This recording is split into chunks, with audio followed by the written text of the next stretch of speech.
شاء الله يكون الكشري عجبك النهارده. ده مفيش احلى من كده. اجيب لك كماله؟ يا ريت. عارفه ليه؟ ليه؟ النهارده الرز مظبوط والعدس اظبط. خد.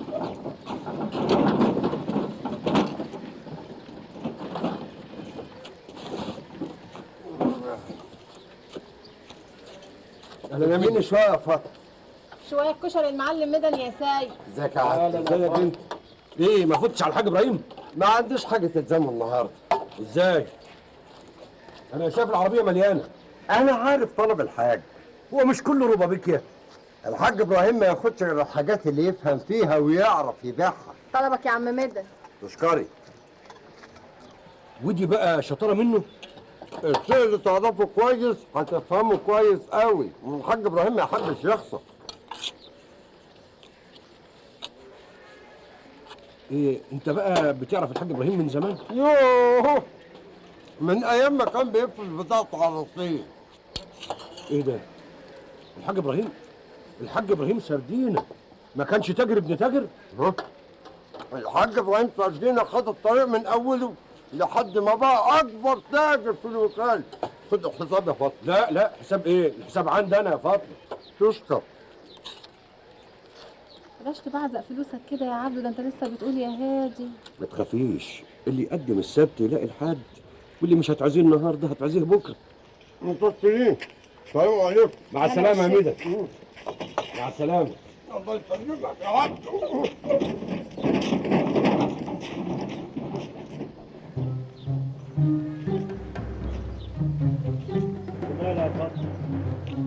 الكماله يا عبد. تسلم ايديكي.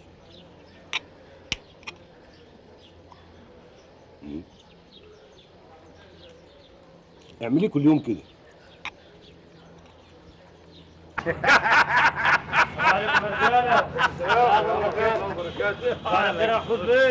مع السلامة عز. عز كله تمام يا ريس. اتفضل يا حفوظ بيه. ماشي. سلام يا مرسي. هل سلام. سلام يا رجاله. مع السلامة يا حفوظ بيه. حفظ الله يا بيه.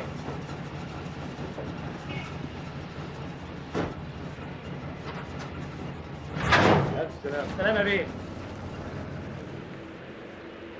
رايح القهوة يا ريس مرسي. وانا ليا سهرة غيرها يا اخويا. ما دام بكره عطله يبقى السهره صباحي. ايوه يا عم، بكره عطلة. بكره عطلة؟ يا ليلة سودة ومنيلة. في ايه كفاره الشر يا ريس مرسي؟ انتوا عارفين احنا عملنا ايه؟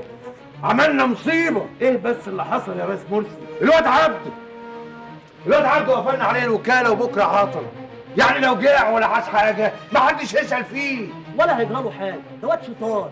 وعلى العموم بكره الصبح تفوت على الحاج في البيت تاخد منه المفاتيح. حاج مين يا سيدي؟ الحاج راح بورسعيد ومش جاي غير بكره اخر النهار. بسيطه، المفاتيح ما محجوز بايه؟ الصبح هكلمه في التليفون يبعتهم لك. نكلمه ويا عالم بقى هلقاه ولا ما هلقاهوش.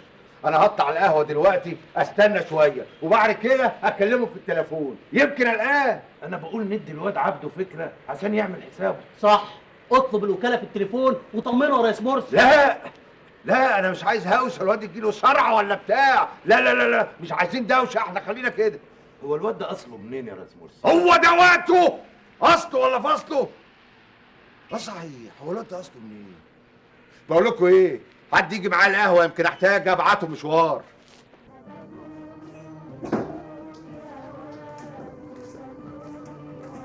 ها ايه الاخبار؟ دي محفوظ لسه ما رجعش البيت. تلاقيه اللي لادي عنده سهره صباحي. طب وانتوا قلقانين ليه؟ الصباح رباح. ده المعلم هيزعل قوي يا سيد لو عرف باللي حصل. ما هو المغفل عبده ده مش عارف ان بكره عطله. يعرف منين بس يا سيد؟ ده طول الله في برسيمه يا اخي. وحتى لو عرف هيعمل ايه يعني؟ ده ما عندوش حته تويه. او يروح يتوه في اي داهيه بعيد عننا. ومرسي فين دلوقتي؟ اخر ما قوله وما لقاش فايده قام روح على اساس بكره الصبح يكلم محفوظ ابن الحاج، يمكن يكون رجع. وقدر محفوظ ده ما رجعش بيتهم هو راخر ولا سافر هو التاني زي ابوه. يفضل الجدع بقى مرمي في الوكاله من غير لا زاد ولا ميه. يا ريت اللي زي عبده ده ما يموتش من الجوع، ومش هيجرى له حاجه لو قعد يومين. يا لهوي يا سيد، ليه مش بني ادم وتلاقيه نايم يا حبه عيني من غير عشا كمان؟ ده لو كان كلب ما كانوش رموه الرميه دي. الله، انت مال قلبك واكلك عليه كده؟ عشان غلبان زينا.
جريان جريان، مش عارف تولع الحجر.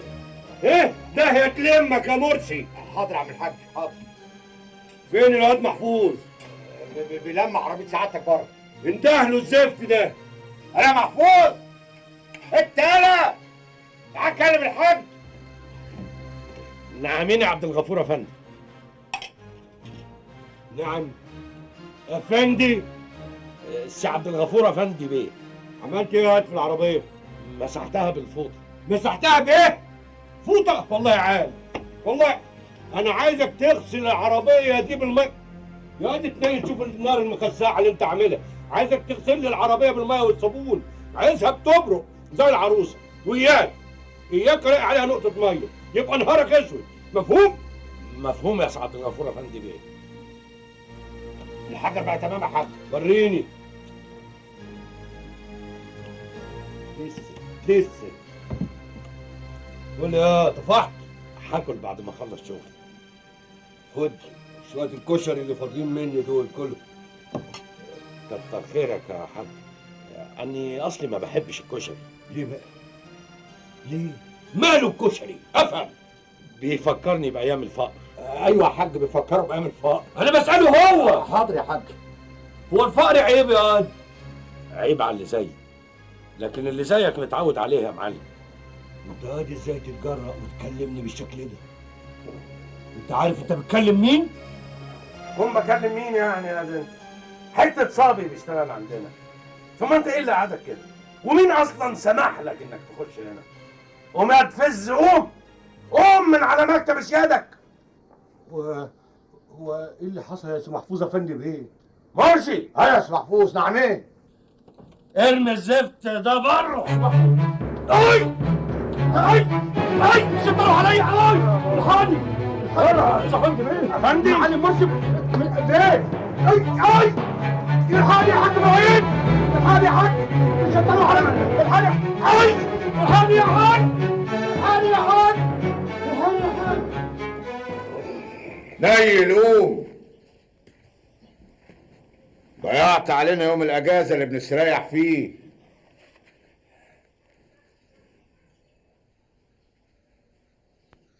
خير في ايه يا ريس مرسي؟ فوق يا جدع فوق. الهي اللي راحتك زي ما قلقت راحتنا. الظاهر عدم المؤاخذه راحت عليا نوم. هو الحاج وصل؟ حاج ايه؟ النهارده عطل يا اخوي وكنا قافلين عليك الوكاله. يلا. طب وفيها ايه؟ ما كنت سبتوني نايم. ده انا كنت بحلم حلم حلو بشكل. وبعدين هروح فين دلوقتي؟ تروح في 60 داهيه. هو احنا خلفناكوا سناك يا جدع انت؟ يلا يا اخوي يلا يا اخوي عشان نرجع نقفل الوكاله من تاني. يلا عشان نروح نستريح. طب البس الجلابيه. لا اله الا الله.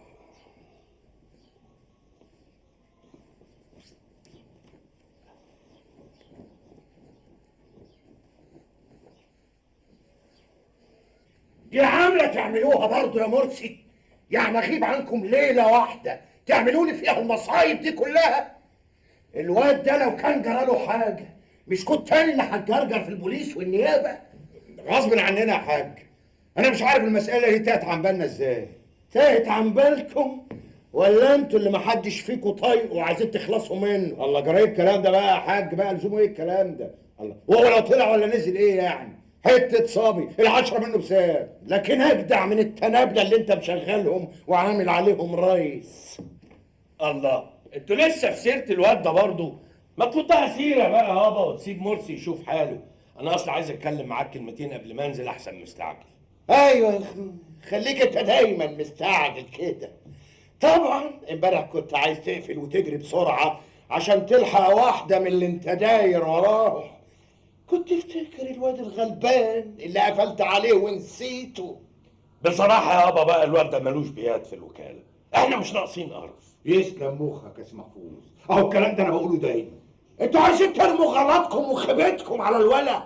الله، جرايه يا حاج، انت عايز تحملني مسؤوليه الواد الجربوع ده؟ انت طالع لي فيها على ايه؟ علشان اتولدت لقيت نفسك فوق؟ يا ريتك شفت اللي انا شفته ولا دقت المر اللي انا دقته. ما بلاش الكلام ده بقى يابا. لا انا بس بفكرك عشان ما تطلعش فيها قوي.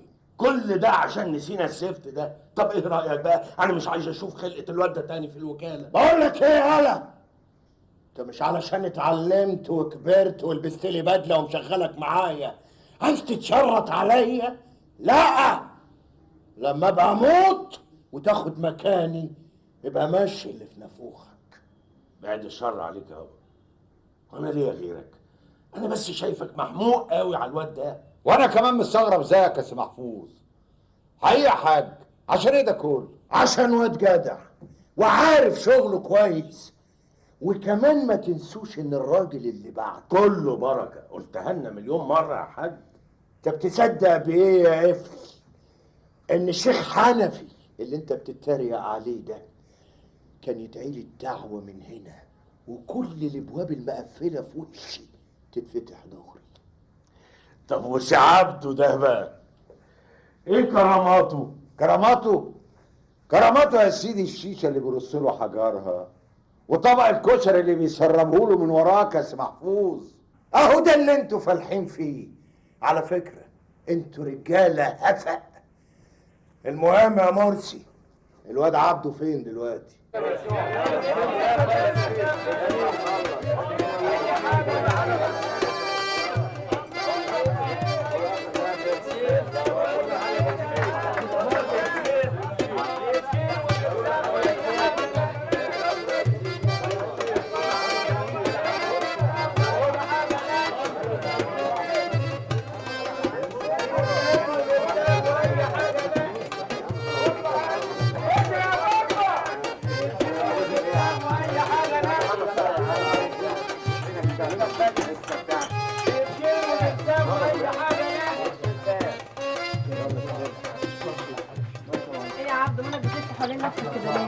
ايه العالم ده؟ انا ما دخلتش بيه قبل كده في الوكاله. لسه الريحه بس محدش مجرأ يجي هنا اهو الا يوم الاجازه بس. ده سوق تاني بقى. كل واحد بيسترزق. وفي زباين عارفين كده وبيجوا لهم مخصوص. طبعا، امال ايه؟ سلام يا اخويا. بالك انت يا عبده ما تفرش لك شويه حاجات هتطلع لك ب 2 3 جنيه. 2 3 جنيه؟ ايه مستقلهم؟ ما هو كل برغوت على قد دمه يا عبده، وبعدين الحاجات اللي انت هتفرشها حاجات على قدها يعني. لا ده انا مستكتر المكسب ده عليا. انت عارف بعد ما بشقى طول النهار باخد يوميه كام؟ ربع جنيه. ما هو انت لو تحوش منهم قرشين وتستلقط لك كام حاجه كده تفرش بيها يوم الراحه تكسب قدهم. يا ريت يا فاطمه يا ريت. اللي يتعب يموت، وقال على راي المثل الرزق يحب الخسيه. اللي انت حبات فين الليله دي يا عبده؟ مش عارف. لكن قول لي يا سيد، الحاج ابراهيم سردينه مش هيزعل مني لو فرشت على الارض زي الناس دول؟ ايه ده ايه ده ايه ده؟ ايه اللي هيزعله؟ هو انت هتزحمه في رزقه؟ وبعدين انت هتفرش يوم الراحه يا عبده.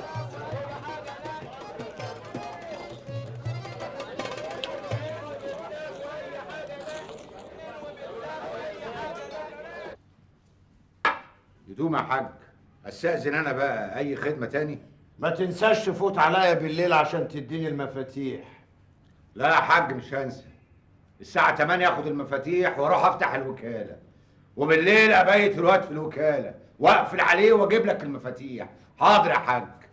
يا عيني عليك يا مرسي، ضحيه الواد عبده ده. انا عارف ده كان لنا فين يا سي محفوظ. عشان تحرموا وتعملوا العملة دي تاني. لا خلاص يا حاج، وانا هنسى؟ ده انا يمكن ابات معاه في الوكاله عشان ابقى مطمن عليه. جبتك البلاوي يا مرسي، تكونش فاكرني هفتح الوكالة اللوكاندا؟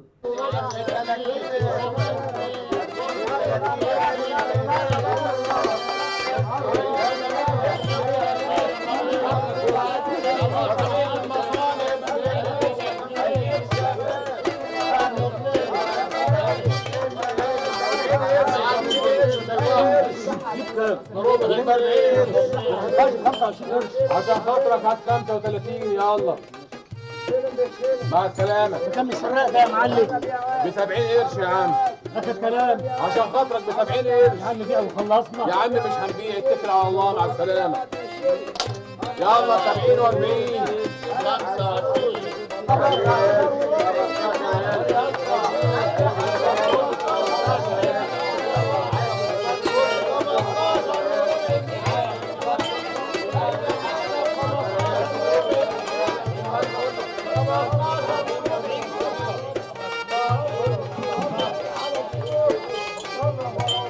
بكم دي؟ ب 20 قرش.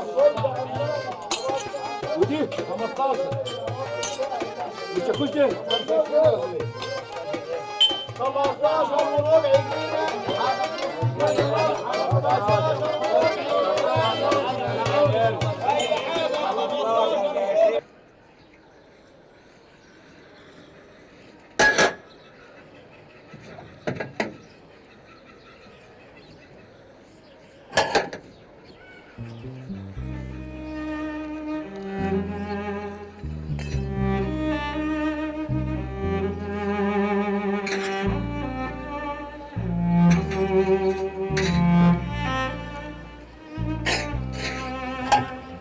مش عارفه عبده هيبقى ازاي.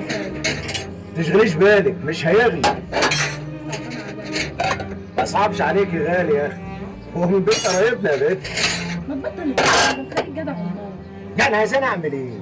اروح اجيبه وبات في حضني؟ لا انت خليتني في فتحة السن حتى يا اخي. تحت السلم ده ايه يا فاطمه؟ هو بيت ابونا؟ وبعدين عايزه الناس يفتكروه حرامي؟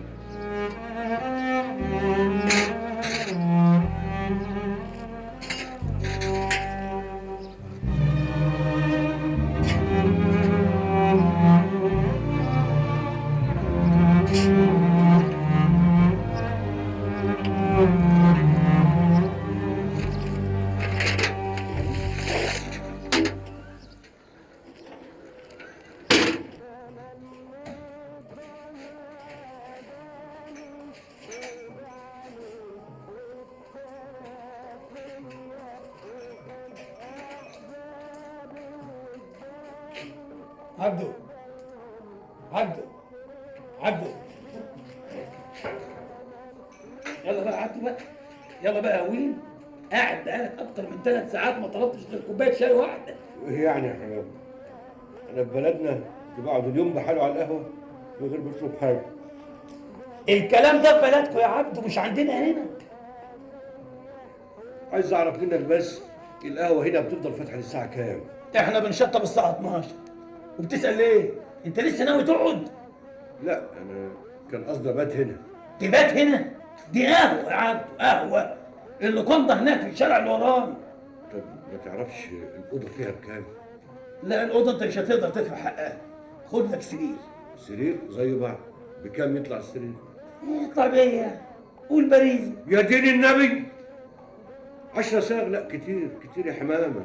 امال هتتهبر تنام فين؟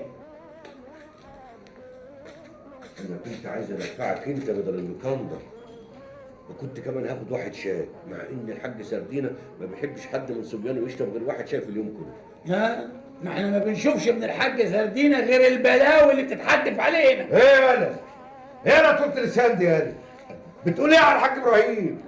انا استجري برضه يا ريس مرسي، الحاج ابراهيم فوق دماغنا من فوق، انا على البلوه ده اللي عايز قال يطلب كمان كوبايه شاي عشان يبات في اللوكاندا هنا، مش هين عليه يدفع باريزه ينام فيها. معلش يا حمام استحمل. امال انا اعمل ايه بس؟ كنت هطلب كمان واحد شاي. مالكش في الطيب بسيط. يلا يا سبع البروم، يلا يا اخويا عشان ادخلك التقفيصه واقفل عليك.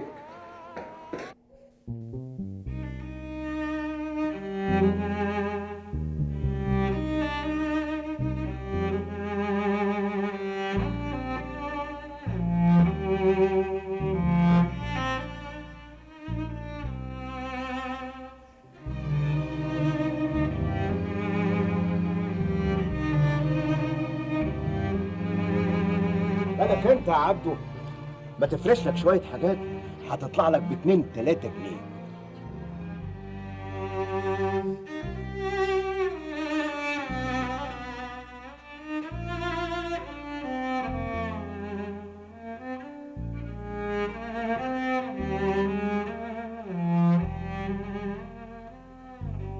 اللي يتعب ينول، وقال على رأي المثل الرزق يحب الخسية.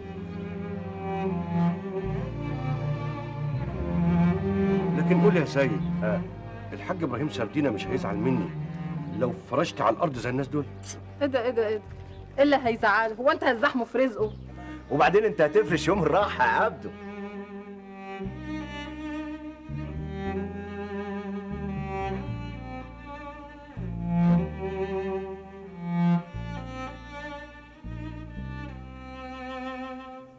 انا مش فاهم مكتب ايه اللي عايز تغيره وديكور ايه اللي عايز تعمله. لازمته ايه ده كله؟ ما احنا كده كويسين ولا هي بس بعزقة فلوس؟ يابا بصراحه منظر الوكاله كده مش عاجبني. الله، ده انا من يوم ما وعيت وحيطانها ما لمستهاش فرشه مبيض. منظرها بقى بيجيب لي اكتئاب. بيجيب لك ايه؟ اكتئاب؟ اكتئاب، قلبي بينقبض لما بشوفها. عشان كده عايز انضف هنا واوسع، والبضاعه نشوف لها مخزن نحطه فيها، واعمل لك كده في المدخل مكتب قباه يليق بمقامك يابا.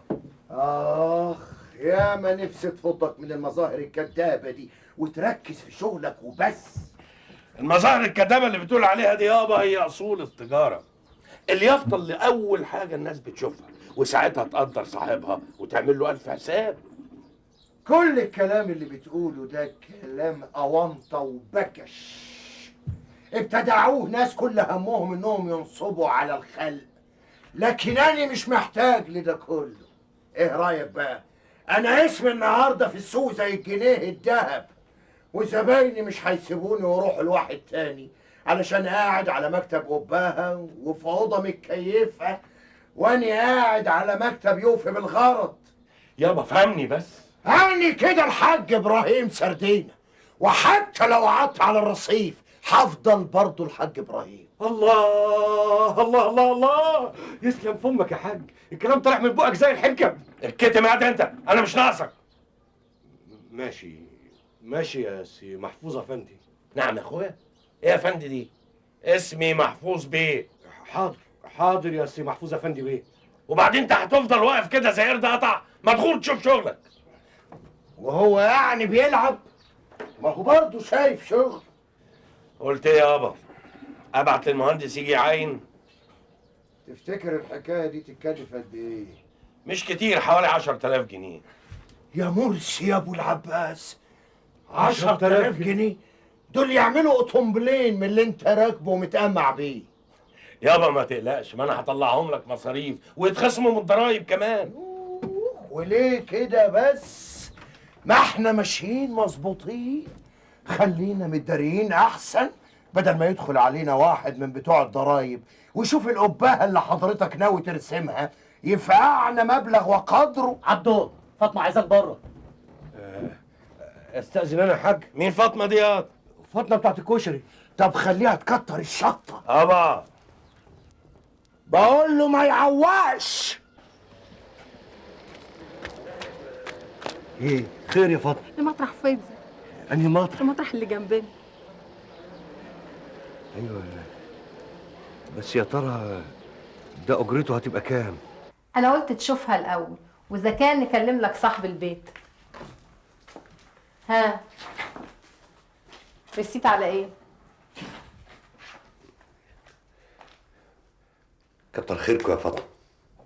اصل انت ما تعرفش، ده سيد اخويا اتنكد وربنا بقى يبات متنكد ويقوم متنكد، عمال يقول ده انا قلبي متقطع الراجل اللي هينام على الارض ده. ايوه انا هنا كمان يعني هنام على ايه؟ ما هو على الارض برضه. ارض واحنا يخلصنا؟ انا هخلي سيد يستلقط لك حته فرشه تنام عليه.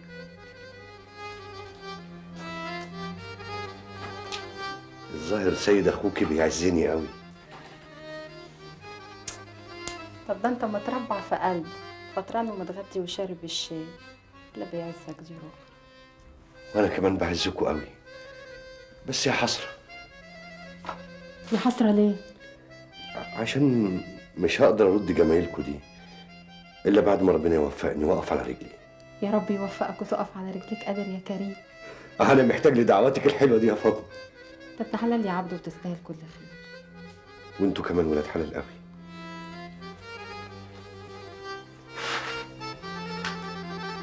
من اول ما شفتكم دخلتوا في قلبي. طيب ده انت على كده بقى الاوضه عجبتك. ايه اللي عجبتني وانا هلاقي زيها فين؟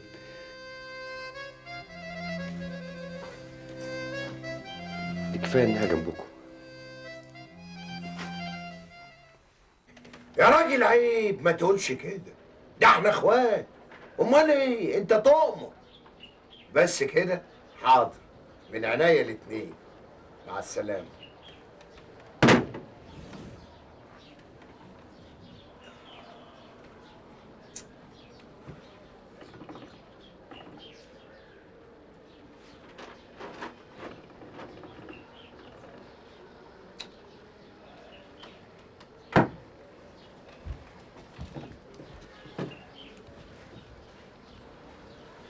مرسي مرسي يا مرسي. نعم يا حاج. الواد عبده غطس في انهي داهيه؟ ده استاذن يكلم فاطمه كلمتين ويرجع. تلاقيه واقف عند عربيه الكشري يلغ. حاكم ده بطن يا حاج. لا الموضوع مش موضوع كشري. هو في حاجه بينه وبين البت فاطمه؟ حاجة ايه يا حاج؟ ده عراء المثل، الشيخ الريح من البلاط. تأخرت ليه؟ انا كنت فين؟ الله، هو احنا مش ورانا شغل ولا ايه؟ ولا انت استغنيت يا اخي؟ جرى يا ريس مرسي، هو انا كل ما اخرج وادخل تقابلني بموال كده؟ وبعدين انا مستأذن من الحاج. انت مش كنت واقف تكلم فاطمه هنا على باب الوكاله؟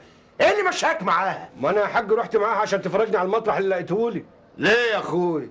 هي فاطمه بتشتغل سمساره اليومين دول؟ اصل انا كنت موصي اخوها يا حاج. وعملت ايه؟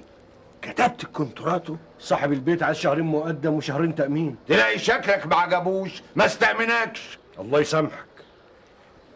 عايز منك كام يا قلبي؟ عايز ورقة ب10 جنيه. هجيب له منين انا 10 جنيه؟ اديله الفلوس يا مرسي وبخصمهم من اجرته. ربنا ما يحرمنيش منك ابدا يا حاج. خلاص بقى. ولا اقول لك اخصم منه 7 بس وسيب له ال3 وشوف له فرشه يبات عليها. ربنا يزيدك من نعيمه، ربنا يخليك ليا. خلاص يا اخويا، والله ده كتير. خلاص خلاص. خد ولو انك ما تستاهلهاش. الله يسامحك. شوف الغتاتة بتاعت الواد.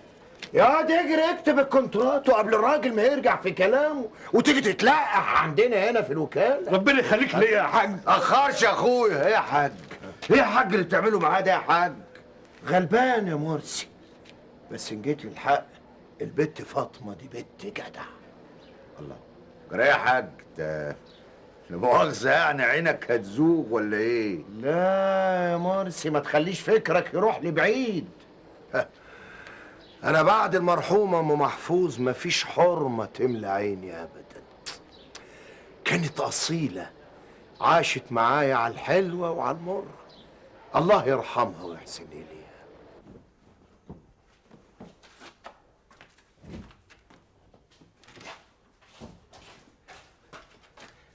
تسلم ايدك وعافيتك يا فاطمه. ما يجيش من بعد خيرك يا عبد.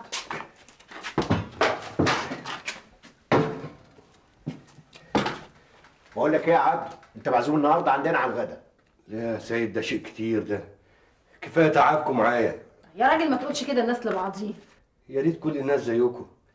ده انتوا عملتوا معايا اللي الاهل ما يعملوهوش. اما اروح احضر لكم لقمه.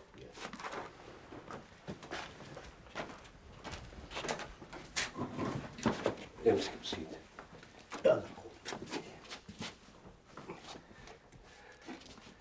يا سلام، دي الأوضة بقت بيت بصحيح. ربنا يعمرهولك يا عبده.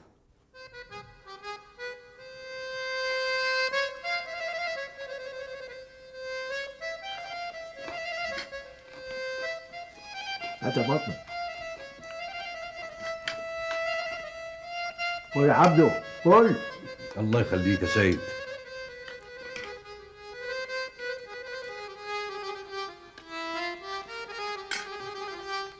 يا سلام، بقالي كتير ما دقتش طعم الزفر، وبقالي كتير ما دقتش طعم الأكل في اللمة الحلوة دي. لا انت اصلك منين يا عبد؟ من بلاد الله. ما كلنا من بلاد الله. من أي حتة يعني؟ عدم مؤاخذة يا سيد، دي حكاية طويلة أوي. الظاهر عليك كده مش عايز تتكلم. الله الله، ما تبطل بقى يا سيد، الجدع مش عارف ياكل منه. أصل بصراحة فاطمة مسبكة الأكل بتاعها تمام التمام، وأنا مش عايز طعمه يفرق بقي ثانية واحدة. بالهنا والشفا. لا تسلم، كفاية الله يخليك، كفاية. ألف حمد وألف شكر. إيه يا جدع؟ كل مش هسألك، كل. شبعت بجد؟ عدم المؤاخذة، ممكن أغسل إيدي فين؟ على طول كده، على اليمين.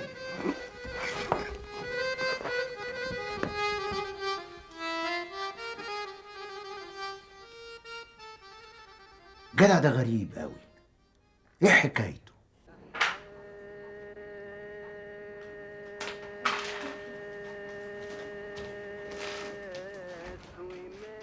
ايه يا عبدي؟ ما بتلعبش معاهم ليه؟ ماليش في الظهر يا حمام، حظي عرفته من زمان. تعرف يا عبدو، الطاولة زي الدنيا، فيها الحظ وفيها الحرفنة، بس مش كل حريف بيكسب. عندك الريس مرسي، لعيب حريف مفيش اتنين زيه، بس الحظ ما بيديلوش. الريس مرسي بيلعب بخوف، واللي يخاف عقله ما يشتغلش، واللي عقله ما يشتغلش لا يعرف لا يروح ولا يجي. فهمت يا غشيم؟ واحنا هنيجي ايه جنب مخك الكبير يا فهيم افندي؟ ما انتوا مش عاوزين تتعلموا من اللي قبليكم. ده فهيم افندي اللي ماسك حسابات الوكاله كلها، عارفهم كلهم من اصلهم وفصلهم. فهيم افندي، ما تحكي له حكايه المعلم سالم ابو خيشه اللي دكانه في اول الوكاله. ايوه هو ده، احكي له فهيم افندي. ده محل في ضمن المحلات، عنده غيره 10. إيش في الجيزه، وإيش في سوق السلاح، وواحد في اسكندريه، وغيره في بورسعيد. إيه حكايته المعلم سالم أبو خيشة ده؟ لو سمعتها مش هتصدق، هتقول انها حدوته كده زي حواديت العيال اللي كنا بنسمعها واحنا صغيرين. افهم بقى فهيم افندي وتطلع من نافوخنا بحواديتك اللي ما بتخلصش دي. ما انت لو كنت بتسمع وتفهم يا مرسي ما كانش ده بقى حالك. انما تقول ايه؟ الظاهر انك اتولدت كده مخك زنخ وما تقدرش تبص غير تحت رجليك. انا يا سيدي مبسوط كده والحمد لله، حمد وشكر فضله. ايوه بس بتقعد تقول يا ريتني كنت عملت، يا ريتني كنت سويت، وتقعد تشتكي، صح؟ دي اسم ونصيب. شوف ادينا جبنا شيش بيش اهو وقفلنا عليه في الجهار، مش بقول لك اسم ونصيب. المهم إيه حكاية المعلم سالم أبو خيشة؟ انت الظاهر انك بتحب تسمع، يكون في علمك السمع لوحده بس مش كفايه، لازم تسمع وتفهم. عداك العين، إيه بقى حكاية المعلم سالم أبو خيشة؟ بقى يا سيدي وما سيدك الا انا الا انت اسمع.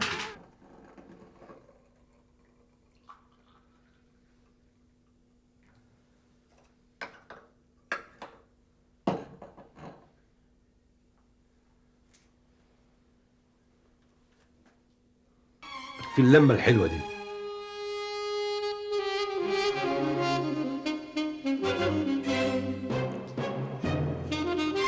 وعنها وبقى سالم يلم كل حاجه مرميه في الشارع، علب فاضيه، مسامير، صواميل قديمه، حته صفيح، حته حديد، اي حاجه، لحد ما بص لقى قدامه حاجات كتيره قوي. راح واخد الحاجات دي ومديها فرش على رصيف. بص لقى الناس بتقلب وتشتري الحاجات اللي كانت بترميها، ومن هنا كان المعلم سالم ابو خيشه.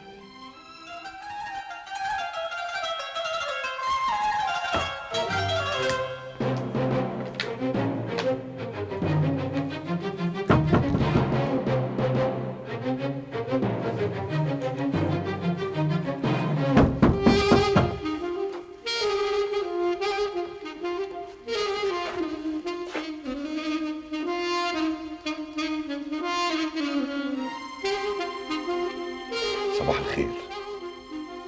صباح الفل. انتوا لسه نايمين لغايه دلوقتي؟ هو احنا بننام الا وش الفجر؟ مش على ما نحضر الكشري. ربنا يقويكم.